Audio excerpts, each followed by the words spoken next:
Hello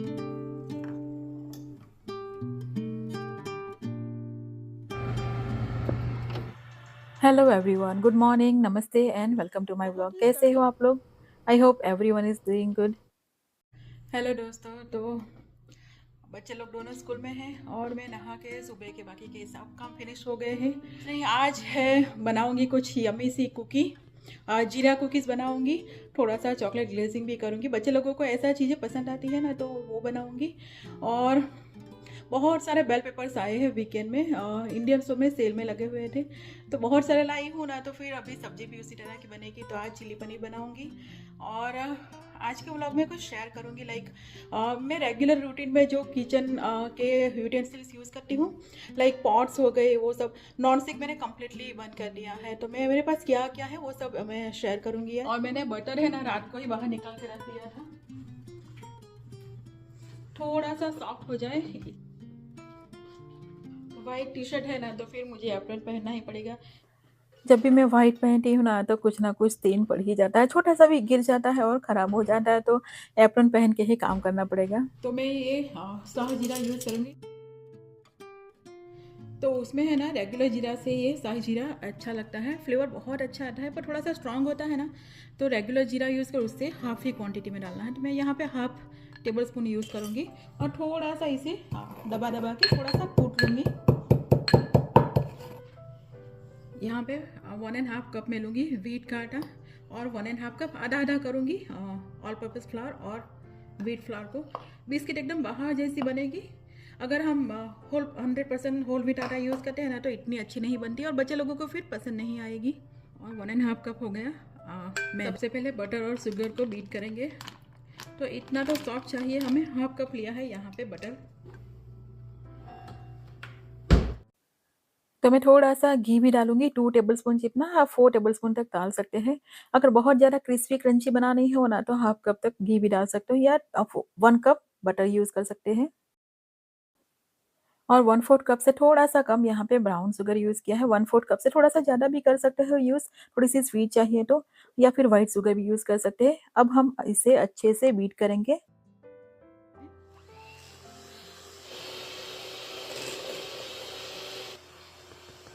तो कुछ इस तरह का चाहिए, एकदम फ्लफ़ी सा।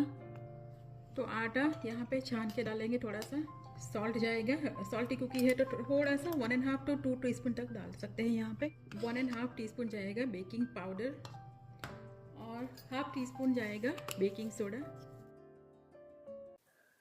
और यहाँ पे 2 टेबलस्पून 2 टू 3 टेबलस्पून एरोरेट पाउडर डाला है। आप चाहो तो यहाँ पे कॉर्नस्टार्च भी डाल सकते हो, इससे क्रिस्पीनेस थोड़ी-सी ज़्यादा आएगी। सब चीज़ों को हम अच्छे से सिफ्ट कर लेंगे। यहाँ पे कार्डेमम पाउडर आधा टीस्पून जितना डाला है, ये ऑप्शनल है, इससे फ्लेवर अच्छा आएगा।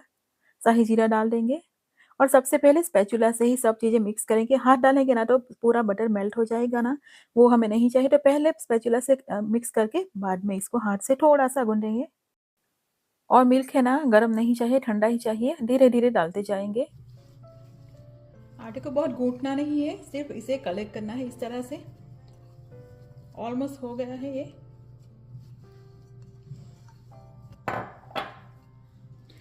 और ये रैपिंग पेपर में अच्छे से कवर कर लेंगे और ये जाएगा फ्रीज में 10 मिनट्स तक। अच्छे से कवर करके रखना है।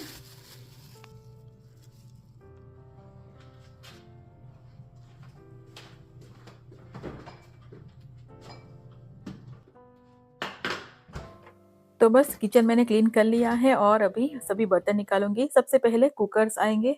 तो मेरे पास ये 3 कुकर्स है। एक बड़ा है जो अच्छी खासी साइज़ का है, जो रेगुलर रूटीन में बिल्कुल यूज़ नहीं होता। कोई गेस्ट आए ना तो ही यूज़ होता है। बाकी ये 2 मैं रेगुलर रूटीन में यूज़ करती हूँ। ये सबसे छोटा वाला है, 2.5 लीटर का विनोड का है। amazon.com से बाय किया था यहाँ पे ही मैंने, और अराउंड 2014-15 में बाय किया था और 10 इयर्स हो गए हैं। तो अच्छा निकला है। बाहर से थोड़ा-सा खराब होना स्टार्ट हुआ, यहाँ पे देख सकते हैं ना। तो बाहर से ही ऐसा है खराब हुआ है, अंदर से तो एकदम सही है। और हम जैसे छोटी फैमिली हो, उनके लिए एकदम सही है। छोटी-सी कुछ चीज़ बनानी हो, अब प्रेशर कुक करना हो ना, तो ईज़िली हो जाता है और बहुत ही अच्छा निकला अदरवाइज़ ये। और ये इंडिया से आया था, अराउंड सेम टाइम में पार्सल में इंडिया से मँगवाया था। ये थोड़ा-सा फ्लैट वाला चाहिए होता है ना, उसके लिए। और ये भी विनोड का है और ये 3 लीटर का है। 3 ऊपर कुछ भी लिखा नहीं, पर अराउंड मुझे याद है 3 टू 3.5 लीटर का है और कम यूज़ होता है पर रेगुलर रूटीन में यूज़ होता है। ये 2 इयर्स बिफोर मैं इंडिया गई थी ना तब लाई थी और ये ऑरेंज ब्रांड का है। एक्चुअली लोकल इंडियन स्टोर बर्तनों की जो स्टोर होती है ना वहाँ पे गए, तो मैं प्रेस्टीज और विनोदी देख रही थी, और उन्होंने बोला ये नया ब्रांड आया है, अच्छा है और गारंटी दिया था कि अगर खराब हो जाए तो आप यूएस से भी ले आना, मैं पैसे पूरा वापस कर दूँगा। तो मैंने सोचा ट्राई करते हैं, व वहाँ से मैं हर बार बर्तन लाती हूँ, तो बहुत अच्छा निकला, मुझे बहुत पसंद आया ये। 5 लीटर का है, बड़ा है, गेस्ट आए ना तो बहुत ही यूज़फुल हो जाता है और प्रेशर कुक करना हो, राइस और दाल सब चीज़ें तो इसमें हो जाती है, डिब्बे रख दो। तो ये कुकर्स हो गए और ये मेरे पास कास्ट आयरन के हैं, इतने 4 ही हैं, मैं रेगुलर रूटीन में इतना ज़्यादा भी नहीं यूज़ करती, पर यूज़ करती हूँ। थोड़ा-सा हेवी होता है ना तो इतना कंफर्टेबल नहीं होता और मैं स्टेनलेस स्टील के बर्तनों के साथ बहुत ही कंफर्टेबल हो गई हूँ, तो ये यूज़ करती हूँ पर थोड़ा-सा कम। ये अप्पे वाले पैन मैंने अमेज़न.कॉम से, मोस्ट ऑफ मेरे यहाँ के ही लाइक कोल्स.कॉम से और अमेज़न.कॉम का ही है। ये मेरी बहुत पुरानी है, लाइक सबसे पहले छोटी वाली थी वो ली थी और ये डोसा बनाने के लिए एकदम सीज़निंग अच्छे से हो गई है और ये लेटेस्ट वाली है तो थोड़ी-थोड़ी अभी सीज़निंग हो रही है, पर बहुत बड़ी है ना तो हेवी बहुत हो जाती है। तो इतना ईज़ी नहीं होता कास्ट आयरन में, और कास्ट आयरन में क्या होता है ना, कुक करके फिर बाहर निकाल देना पड़ता है फूड, इसमें आप रख नहीं सकते, तो फिर अगेन हीट करना हो ना तो फिर इसे अलग बर्तन में डालना पड़ता है, तो यही प्रॉब्लम होता है, अदरवाइज़ ये यूज़फुल होता है। और ये नीचे वाला जो ड्रॉवर है ना बड़ा वाला, उसमें मेरे रेगुलर रूटीन में जो-जो मैं यूज़ करती हूँ ना, वो बर्तन सभी उसी में रहते हैं। और ये सबसे छोटी वाली पेन अभी-अभी थोड़े दिन पहले ही मैं लाई थी। एक्चुअली मुझे इससे भी छोटी चाहिए थी पर मुझे मिली नहीं, तो ये मुझे पसंद आ गई। कोई नोन ब्रांड नहीं है मेरे लिए, मैं नहीं जानती ये ब्रांड नोन है कि नहीं, पर मुझे जो मटेरियल है ना अच्छा लगा, तो मैं ले आई। 16 या $17 की आई थी और बहुत अच्छी निकली। होम गुड्स से लाई थी ये वाली, और ये नीचे वाली है ना क्यूज़िन की ये। अभी रिसेंटली अराउंड 1 मंथ हुआ होगा। तो क्यूज़िन आर्ट का बर्तन मुझे बहुत पसंद आते हैं, स्टेनलेस स्टील के जो होते हैं ना, अच्छा-सा हेवी बॉटम होता है और हमारे रेगुलर रूटीन की सब्ज़ी होती है ना, भिंडी हो गई, ऐसी सब्ज़ी जो चिपक जाती है, वो भी अच्छे से हो जाती है। और ये है मेरा बहुत पुराना, लाइक अराउंड 2011-12 का मेरे पास है, मेसी से बाय किया था, मैंने बहुत बार बोला है और $25 में उस टाइम बाय किया था, पर इतनी अच्छी पेन निकली ना, और उसके ऊपर जो प्रिंट जो लिखा हुआ होता है ना, वो भी निकल गया है। इतना मैंने यूज़ किया है इसे और इतनी अच्छी सीज़निंग हो गई ना, कुछ भी चीज़ इसमें बनाओ, चिपकता बिल्कुल भी नहीं, बिल्कुल नॉन स्टिक वाली फ़ील देती है। तो बाय किया था ना तब $25 का लगा था, पर सोचा था इतनी ज़्यादा कॉस्टली, एक अराउंड 11-12 में बाय किया था, पर ये बहुत ही मेरे पैसे पूरे वसूल हो गए, ऐसा बोल सकते हैं। और ये तो एकदम चीप वाली ब्रांड से ही लिया था, एक्चुअली एक पूरा सेट ऑर्डर किया था बेड बाथ बियॉन्ड से। तो है ना, bed bath and beyond close हो रहा था हमारे यहाँ पे एक लोकेशन, तो वहाँ पे इस तरह के स्टेनलेस स्टील के कुछ रैंडम ही ब्रांड थी, तो पूरा सेट था। पनीर बनाती हूँ मैं जनरली, वो एक बड़ा सा पॉट है और ये मिलके पूरा 6 या 7 थे। थोड़ी सी पैन थी, 3 पैन थी और पॉट्स थे इस तरह के। तो फिर मैंने ऑर्डर किया था, 30 या $40 में पूरा सेट आ गया था। 2 आवर्स में घर पे डिलीवर भी हो गया था, तो अच्छा निकला, एवरेज बोल सकते हैं, पर ये अंडर $5-7 में ही पड़ा था एक मुझे, तो रूटीन में यूज़ हो जाता। ये वाली कढ़ाई है ना, मैं इंडिया से लाई थी लास्ट टाइम जब इंडिया गए ना, तब बहुत ही स्टडी है और 3000 रुपीज़ की मुझे ये आई थी। बहुत ही हैवी है, पर बिल्कुल भी कुछ भी चिपकता नहीं। भिंडी बनाओ या फिर कुछ स्टिकी जैसा बनाओ ना, तो कुछ भी चिपकता नहीं है, और जैसे ही वॉश करो ना तो एकदम पूरा क्लीन हो जाता है। खासी हैवी है, 3000 रुपीज़ में कुछ इतनी ज़्यादा कॉस्टली भी नहीं बोल सकते। यहाँ पे स्टेनलेस स्टील के बर्तन लेने जाओ ना तो फिर बहुत महंगे पड़ते हैं। तो इंडिया से मैंने सोचा मैं फिर से जाऊंगी ना तो भी कुछ इस तरह की कढ़ाई लेके आऊँगी। इस तरह का वोक यहाँ पे लो ना, कढ़ाई लो ना, तो मिल तो जाता है अमेज़न.कॉम पे, पर इतना अच्छा नहीं मिलता जैसा ये है। लोकल स्टोर से बाय किया था और ब्रांड का नेम कुछ इस तरह का है। और ये वाला जो सॉसर है ना, वो मेरे पास सॉस पैन है ना, वो मेरे पास बहुत पुराना है। जब यहाँ पे दिखा है ना, मैंने ये वाला काल्फलन का और ये दोनों साथ में लिया था। ये अराउंड $20 का आया था और ये $25 का, मेसिस से क्रिसमस सेल में लिया था। और इतने सालों से लाइक 12+ ईयर्स हो गए और अभी भी देखिए इसमें शीरा बना लो या फिर मिल्क बॉईल करना हो ना तभी बहुत सही है। थोड़ा-सा साइज़ में छोटा है इसलिए मैं बहुत सारा मिल्क नहीं बॉईल कर सकती, पर खीर बनाना हो इस ऐसी चीज़ों के लिए बहुत ही सही रहता है। बॉटम पे बिल्कुल भी कभी भी नहीं चिपकता और इतने सालों में देखिए एकदम सही हो जाता है। जैसे ही वॉश करो ना तो इंडियन किचन के लिए हमें इस तरह के बाउल्स बहुत सारे चाहिए होते हैं। छोटा-छोटा कुछ हमें सोक करना होता है तो ये बिग लॉट से मैंने बाय किया था। लाइक $12 में पूरा सेट मिला था मुझे 6 का। बहुत ज़्यादा हैवी नहीं है पर रूटीन यूज़ के लिए इसमें कुक तो कुछ करना होता नहीं तो यूज़फुल हो जाता है। और जो रूटीन में यूज़ नहीं होता ना उस तरह के बर्तन यहाँ पे फ्रिज के ऊपर का एरिया है ना उसमें स्टोर करके रखा है। तो जब भी यूज़फुल ज़रूर होती है ना तो वो वहाँ से निकाल लेती हूँ। तो ये मेरा पनीर वाला ये भी बेड बाथ बियॉन्ड वाला जो पूरा सेट है ना $40 में पूरा सेट आ गया था 6 का उसी में आया था। और इस तरह की परात भी हमें चाहिए होती है, तो ये एच मार्ट से ली थी अराउंड $999 की आई थी। कुछ ममरा बनाना हो, कुछ मिक्स करना हो ना बड़ा वाला तो ये यूज़फुल हो जाता है। तो इस तरह के स्टेनलेस स्टील के बर्तन बहुत ही लंबे समय तक हम यूज़ कर सकते हैं, एक बार बाय कर लिया। और ये रहा सेट हेक्सलेट का हनीकॉम्ब वाला जो हाइब्रिड होता है वो कॉस्को से बाय किया था पूरा set 3 years almost 3 to 4 years हो गए हैं लाइक कोविड गया ना उसके बाद ही बाय किया था तो 3 इयर्स हो गया होगा। और ये पूरा सेट आया था मुझे प्राइस अभी याद नहीं है कितने में, अभी तो बहुत थोड़ा-सा चीप हो गई है प्राइस, उस टाइम थोड़ा-सा कॉस्टली आया था। तो मुझे नॉन स्टिक पूरा निकालना था ना मैंने सोचा कुछ इस तरह का चाहिए हाइब्रिड वाला और अच्छी इसके रिव्यूज़ थे। मुझे ये एवरेज लगते हैं, इतने ज़्यादा नॉन स्टिक वाले भी नहीं और इतने ज़्यादा खराब भी नहीं और ये वाला तो थोड़ा-सा खराब भी होना स्टार्ट हो गया है। 3 फ्लैट पैन्स आई थी तो मैं यूज़ करती हूँ। कुछ स्वीट बनाने के लिए ये जो बड़ा कढ़ाई जैसा है ना वो अच्छा रहता है, इतना ज़्यादा कुछ चिपकता नहीं है इसमें। एक्चुअली मैंने है ना नॉन स्टिक वाला पूरा कंप्लीटली बंद कर दिया है। लास्ट 2 ईयर्स से तो मैं बिल्कुल भी एक भी कोई भी टाइप की अच्छी वाली बोलो ना ऐसी नॉन स्टिक भी मैं यूज़ नहीं करती। नॉन स्टिक कंप्लीटली बंद कर दिया है। नॉन स्टिक में मेरे पास यही है, हाइब्रिड बोल सकते हैं। तो ये वाला है ना हनीकॉम्ब वाला ये, तो नॉनस्टिक की जगह पे यूज़ करना चाहो ना तो इसे यूज़ कर सकते हैं। कुछ ऐसा क्रिस्पी बनाना हो और थोड़ा सा कम ऑयल में बनाना हो ना तो ये परफेक्ट रहता है। वैसे तो स्टेनलेस स्टील का भी आप अच्छे से सीजनिंग हो जाए, अच्छी ब्रांड का लो, अच्छी क्वालिटी का लो ना तो फिर इसमें भी बहुत अच्छे से बन जाता है। ऐसा नहीं कि हाँ बिल्कुल नॉन स्टिक में हम एकदम बिना ऑयल के भी बना सकते हैं और बहुत ईजी हो जाता है ना उसमें।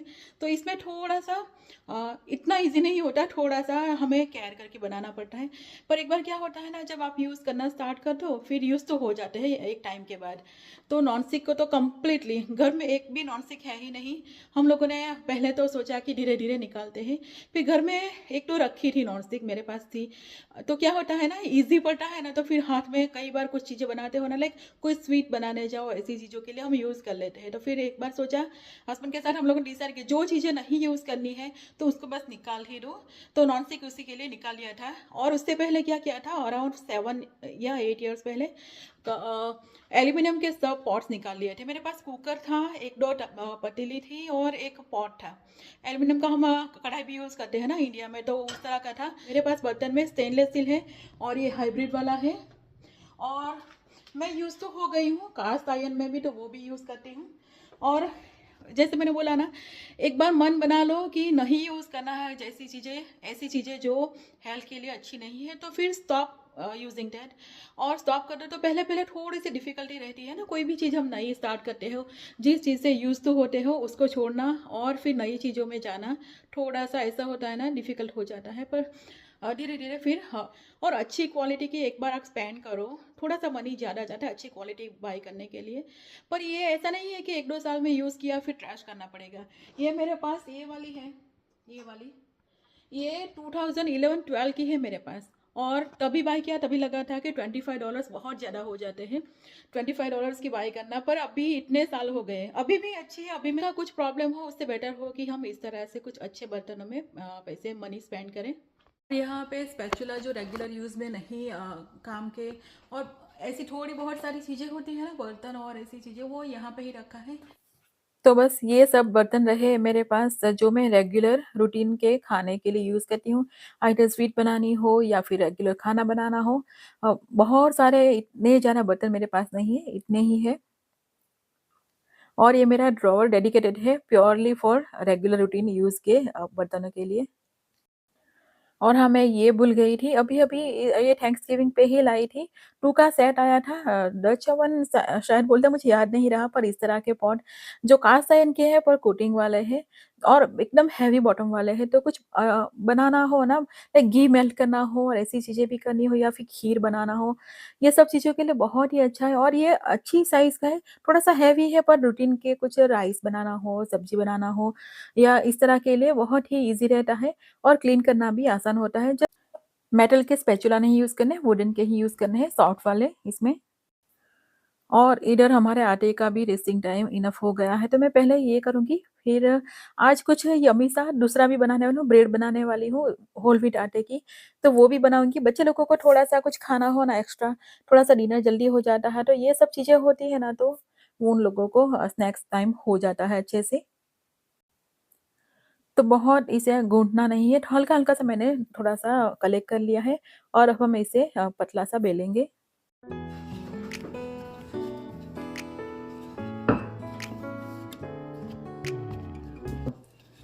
इसे बेलते भी जाएँगे और साइड पर से ये जो क्रैक हो आते हैं ना, उसको थोड़ा-सा रिपेयर करके शेप देते जाएँगे। क्योंकि क्रैक आना नॉर्मल है, तभी ये क्रिस्पी बनेगी। क्रैक नहीं आया है मतलब ये बहुत आइदर सॉफ्ट हो गया है या फिर इसमें बटर कम है। तो मैंने पूरा बेल लिया है और साइड पर से ठीक करते-करते इस तरह से रेक्टेंगल शेप में करेंगे। तो मैं नाइफ से सिंपल स्क्वायर के जैसा ही बनाऊँगी, बहुत कुछ डिफरेंट नहीं करूँगी। आपके पास अगर कुछ कुकी कटर और ऐसा हो तो आप शेप भी दे सकते हैं। और ऊपर से चाहो तो थोड़ा-सा जीरा ऊपर से बेलते टाइम थोड़ा-सा डाल दो, पर बच्चे लोगों को बहुत सारा जीरा आएगा ना तो पसंद नहीं आएगा। और कुछ इस तरह की थिकनेस की है, ये थोड़ी-सी फूलेगी पर इतनी ज़्यादा नहीं कि डबल हो जाएगी। ऊपर थोड़ी-सी पैटर्न मैंने लगा ली है ताकि लुक अच्छा आए। तो थोड़ी पे मैं इस तरह की स्मॉल वाली मिनी वाली जो चॉकलेट चंक्स आती है ना, वो थोड़ा-थोड़ा प्रेस करके डाल दूँगी। तो ऐसा होता है ना, बच्चों को अट्रैक्ट भी हो जाएँगे और कुछ उन लोगों को डिफरेंट भी लगेगा कि कुछ डिफरेंट है तो खा लेंगे। बाहर से लाई हुई चीज़ें होती हैं कुकीज़ और ये सब कितनी डेकोरेटेड होती है ना। थोड़ी पे यहाँ पे मैं मेरे पास आमंड्स की चिप्स है तो वो भी लगाऊँगी। हल्का-सा ब्रश कर लिया है मैंने मिल्क ताकि ये अच्छे से चिपक जाए। हाथ से भी थोड़ा-सा प्रेस कर देंगे और थोड़ी ऐसे ही करूँगी उसके ऊपर एंड में जब बेक हो जाए उसके बाद चॉकलेट सॉस लगाऊँगी। तो ओवन मैंने ऑलरेडी प्रीहीट करने के लिए रख दिया है 350 डिग्री फ़ारेनहीट पे। अराउंड 12 टू 15 मिनट्स तक जाएगा। थोड़ा-सा चेक करना है, ऊपर से हल्का-सा ब्राउन होना स्टार्ट हो जाए, तो इसे डार्क गोल्डन कलर का हो जाए तो उसको निकाल के चेक कर लेना है। और ये वाले चॉकलेट का एक बार मेरे पास था, कोई अवेलेबल था नहीं मिल्क चॉकलेट और ये तो ये इसमें थोड़ी-सी मैं शुगर डाल के मेल्ट कर लूँगी। डबल बॉयलर से भी कर सकते हैं या फिर इसे माइक्रोवेव में भी मेल्ट कर सकते हैं। थोड़ा-सा यहाँ पे बटर डाल दीजिए, ऑयल या फिर मैं यहाँ पे डालूँगी घी और ये 90% कोको है ना, तो स्वीटनेस बिल्कुल नहीं है, तो हल्का-सा ब्राउन शुगर डाल के माइक्रोवेव में अराउंड 1 मिनट तक इसे मेल्ट करने के लिए रख देंगे। 햇살이 너무 좋았어. तो टोटल मुझे 15 मिनट्स लगे इसे बेक करने के लिए। ठंडा होने देंगे, उसके बाद इसके ऊपर चॉकलेट सॉस लगाएँगे। अभी बहुत ज़्यादा गरम है, तो थोड़ी-सी सॉफ्ट भी होगी पर ठंडी हो जाएगी तो एकदम क्रिस्पी हो जाएगी। यहाँ पे मैंने 2-3 इस तरह के माखनी बिस्किट जो आती है ना, उस तरह का बनाया। वो भी अच्छी लगी, बिल्कुल माखनिया जैसी ही लगी। थोड़ा-सा बटर ज़्यादा डाल दो ना तो एकदम माखनिया वाला फ्लेवर आएगा। जो सूरत साइड में मिलती है ना माखनिया बिस्किट, हमारे यहाँ पे बहुत ज़्यादा फेमस है। टी टाइम एकदम प्रॉपर बिस्किट बहुत ज़्यादा खाई जाती है। और पहले मैंने सोचा मैं कुछ पैटर्न जैसी बना लूँ, पर थोड़ा-सा ठीक हो गया था, तो मुझे पतला मैंने ऑलरेडी ज़िप-लॉक में भर लिया था, तो मैंने सोचा ऐसे ही पूरा फ्लैट कर देंगे और डो पे ही अभी लगाया है। वेदांत जब घर पे आएगा ना, तो वीर और वेदांत दोनों को मैं टेस्ट कराऊँगी। उन लोगों को पसंद आए तभी मैं बाकी पे चॉकलेट सॉस लगाऊँगी, अदरवाइज़ नहीं लगाऊँगी। ऐसा सोच के मैंने 2 पे ही किया है, ठंडा होने देंगे इसे। वैसे अच्छी क्रिस्पी बनी थी, बिल्कुल जैसे बाहर से मिलती है ना, बिल्कुल वैसी। वॉशर सुबह ही लगा लिया था, उसको ड्रायर में ड्राई करने के लिए रखा था, तो वो ख़त्म हो गया है और एक दूसरा वॉशर मैंने स्टार्ट किया था, तो उसको ड्राई करने के लिए कपड़े डाल दूँगी। तो वॉशर, ड्रायर बच्चों के कपड़े और ये सब चीज़ें, घर के बहुत सारे दूसरे भी कपड़े होते हैं, तो इसमें पूरा 1 लोड तो मिनिमम एवरीडे हो ही जाता है। और आज सेम डे मैंने बनाई थी ब्रेड होल व्हीट आटा की बनाई थी, बहुत ही परफेक्ट बनी थी। तो आज के वीडियो में तो नहीं, पर नेक्स्ट व्लॉग में मैं शेयर करूँगी। एकदम सही बनी थी, बिल्कुल बाहर से लाए ना हनी व्हीट जैसी ही लगी थी। तो नेक्स्ट व्लॉग ज़रूर चेक कीजिएगा, बहुत ही एकदम ईज़ी और परफेक्ट रेसिपी है। ठंडा होने के बाद जार में भर लेंगे। तो बस व्लॉग को भी इसी के साथ यहीं पे एंड करते हैं। व्लॉग पसंद आए डिसलाइक और चैनल को सब्सक्राइब करना ना भूलिए। मिलते हैं अगले व्लॉग में, तब तक के लिए बाय एंड टेक केयर।